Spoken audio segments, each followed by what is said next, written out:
In the countless worlds that are part of our great Imperium, there are many different classifications, and we shall now dwell deeper into the life on one of these types of worlds that we refer to as feral worlds.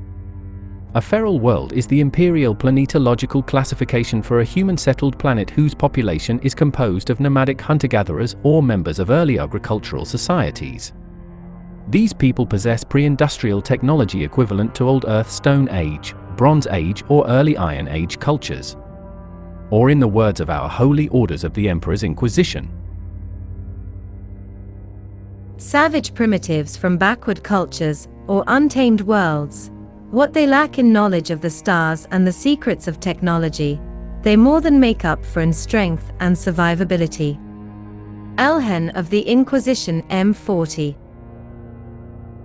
Feral worlds are populated by tribal peoples largely living without the assistance of advanced technology or even agriculture in some cases, and the population is usually quite low as a result, ranging from 100,000 to 5 million people. This may be due to an ancient failed human colonization project from the dark age of technology, ingrained religious preferences, cultural choice, harshness of the environment, or some other reason.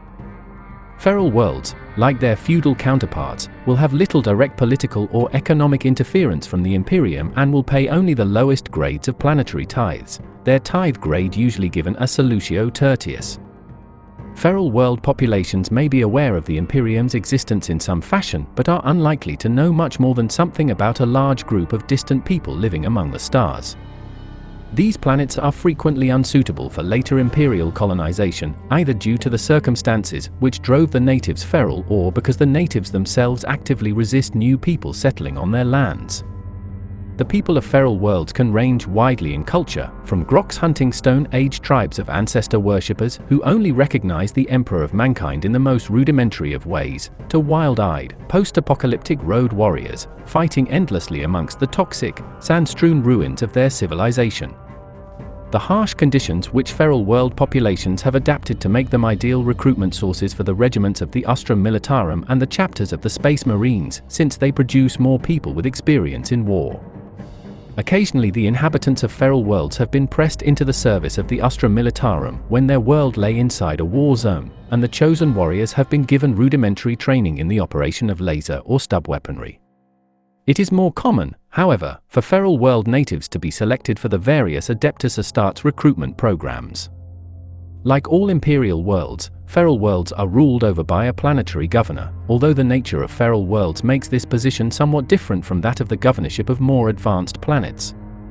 The imperial governor of a feral world almost always lives apart from the natives, often in a single city inhabited by outsiders or taking residence in orbit on an imperial void station, only interfering in the world's affairs to keep psyker and mutant headcounts down. Religious heresy is also a regular concern on feral worlds, especially amongst warrior cults prone to infiltration by agents of the blood god Khorne. Constant vigilance and regular belief modification enacted by agents of the ecclesiarchy are a necessity.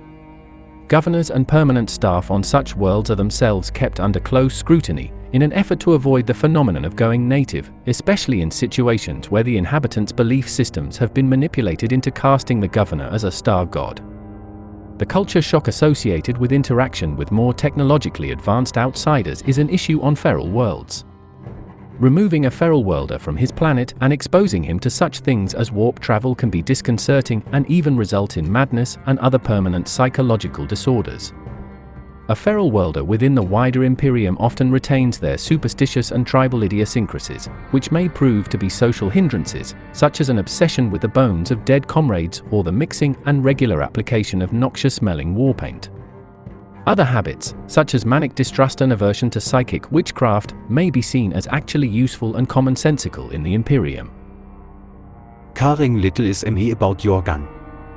Caring more should be you about my axe. Kalva, first steel of the Red Clans. With those enlightened words from Kalva, we continue our journey with life on a feral world. A feral worlder is a native of a feral world, a planet where the dominant human culture is trapped in a primitive, pre-industrial state, often much lower technologically than that of other imperial worlds. This can range from nomadic human tribes, with little more than stone-tipped spears and a mastery over fire, to once advanced planets now reduced to barbarism from environmental catastrophes, Xenos predations, or other world-shattering events. Natives are likely to have grown up without advanced technology, and had to survive by hunting or farming with primitive tools and their own two hands. This makes feral worlders hardy, strong, tough, and able to survive in the worst of conditions. At first glance, feral worlds would appear backward when compared to more technologically advanced worlds in the Imperium. They are indeed trapped in superstition and ignorance, but no less so than the denizens on any Imperial world, and the concept of progress is as unknown here as anywhere else in the Imperium. The barbaric nature on feral worlds is as pronounced as on any other planet, but here it displays a harsh, personal brutality and dispenses with the veneer of higher civilization found elsewhere. Feral world natives can view weather as signs from the sky gods, and the remains of ancient devastated civilizations as relics from ancestors who touched godhood before hubris brought them low. This is no different, however, than a hive city laborer who tills powerful machinery through rote actions and dogmatic chants, or reflexively makes the sign of the Aquila before entering a habroom for the first time. Both see the world around them through a thick fog of superstition, not even knowing that there is more to know. To live in the Imperium is to live in ignorance, an awful but blissful experience compared to the horrible truths that Inquisitors know. Feral worlds are as important to the Imperium as any of its planets, and each tithes warriors and materials just like any other world. This means that even if the majority of the population are ignorant of the existence of other planets, there is often a ruling elite connected to the Imperium and governing the world for them. Populations on feral worlds are often kept in check by their faith in the Imperial Creed, and the ecclesiarchy ensures that this is the first step when incorporating such a world into the Imperium. On many feral worlds, the local religions and beliefs have thus been supplanted by faith in the Emperor, and it could be that he is known by different names, such as the Sky Father, Master of Light, or Star Lord by the primitive people of the world. Even if a feral worlder knows little of the Imperium, it is doubtless that he has heard tell of the Emperor and has been raised to revere him as a god.